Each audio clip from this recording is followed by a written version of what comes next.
Hello mga Adakrab, welcome back to my channel.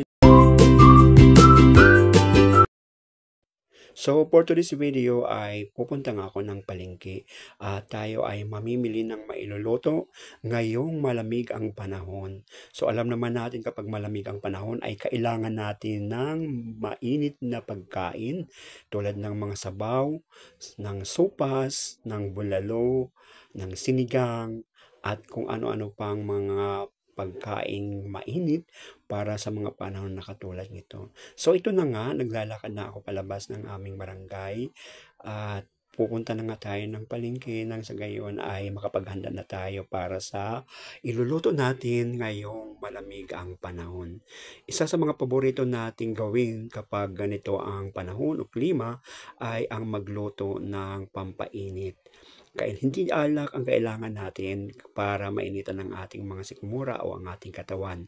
Ang kailangan natin ay ang mga pagkaing masustansya na dapat na inihahain natin. Nang sa gayon ay hindi maging komplikado ang ating mga health.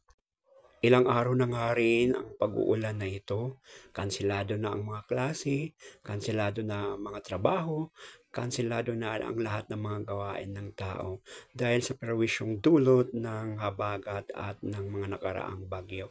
At ngayong ng linggo ay mayroon na namang panibagong bagyo na nabuo at ang pangalan nga ay Dante. So sa lahat ng mga adakrab po natin dyan ay konting ingat po at binabaha po ang ilan sa mga mabababang lugar sa ating probinsya ng Cavite, particularly sa Bacoor at Imos at ang mga malalapit sa karagatan ng mga bayan ng Novelita, Naik, Rosario at iba pa.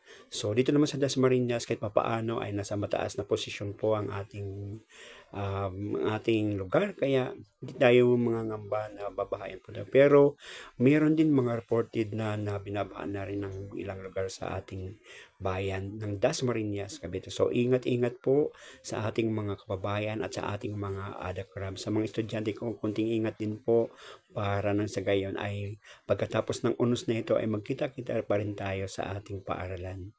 Manatili lamang po tayong nakaantabay sa mga news mula sa mga pinagkakatiwalaan nating news authority gaya ng GMA7, ABS-CBN at iba pang mga news channel local or abroad. So konting ingat po tayo mga adakrab, huwag pababayaan na tayo ay ipagsawalang bahala natin ang nararanasan natin ito, hindi lamang sa ating probinsya, kundi sa mga apektadong lugar gaya ng ibang lugar sa Pilipinas.